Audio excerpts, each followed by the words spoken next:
so the solo technique I want to work on, we're in the key of D, basically. It's a little ambiguous, but what I'm going to show you is to take the D minor pentatonic, because we're kind of playing a rock kind of solo, and we're going to add some half steps that come from the scale called Dorian, which is kind of a happier sounding of the minor scales. But anyway, you don't have to worry about anything too fancy.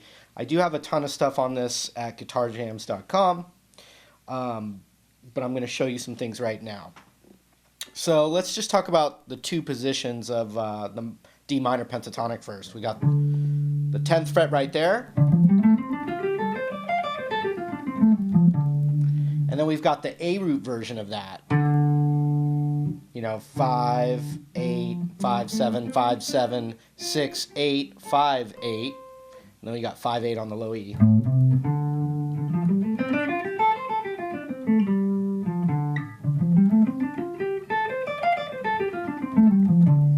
Doesn't hurt to know the extension on both of those.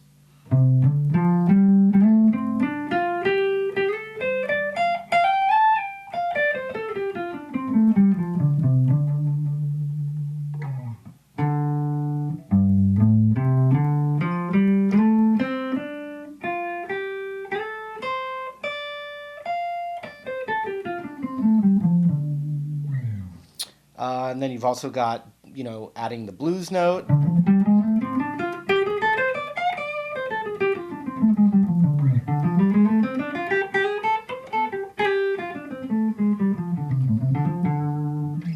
But those aren't the things that we're going to do for Dorian.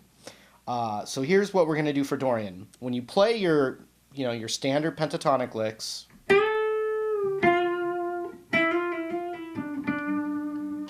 you can go into little flavors like that. So if you see the D minor box right here along the 10th fret, there's two spots where you have a little half step in the D Dorian scale. It's right here between the 9 and 10 on the D, and the same thing on the G.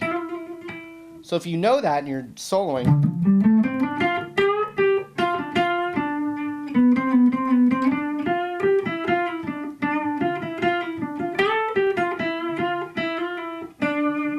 also, you can see from the half step is the next note down in that other position. So you can use these little half step slides even with one finger to get yourself into another position besides those runs that I've taught you.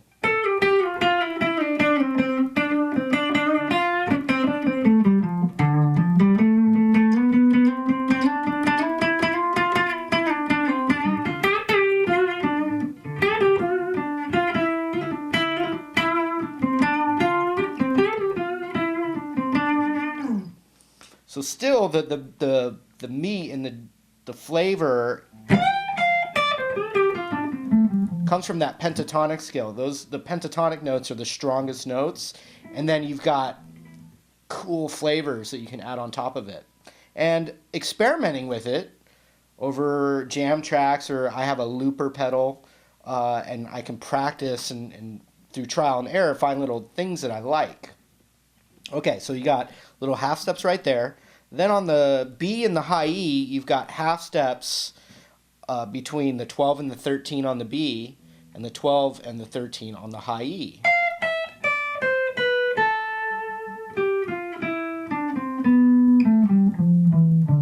And then you also have that half step right there on the low E. I'm going to do a clean version of that.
let's look at some of the half steps in that A-rooted position. You've got 5, but then you also have 6, 7, if you want, on the A string.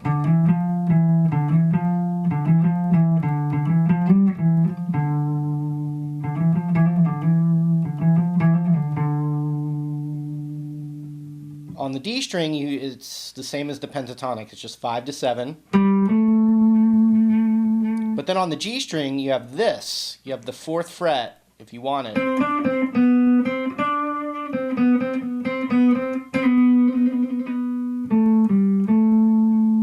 You can see there, if I'm in this hand position, I might use my pinky there, and then put my index back and switch.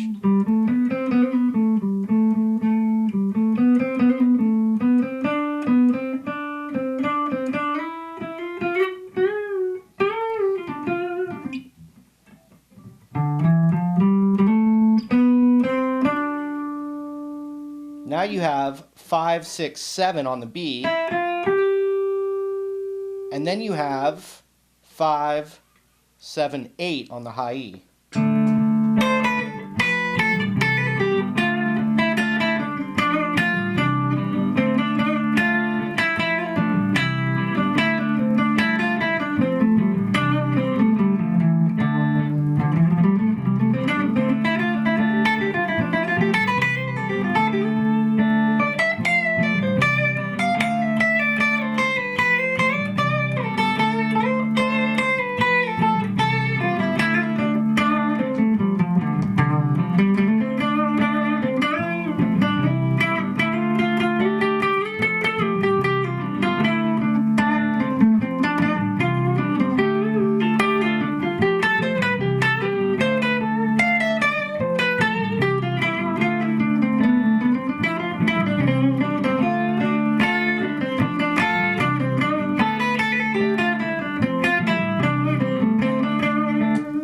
So that's all just kind of the evolution of experimenting with those half steps, especially if you already have blues licks that you like. I'm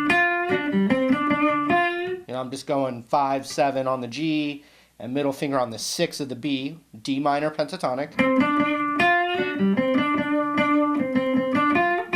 But I know that I have this half step below it.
Now I'm starting to show off, so I'll stop. But you can see that that's really what modal playing is. I think the most accessible way to it is knowing your pentatonics and then just feeling those half steps and seeing what works for you.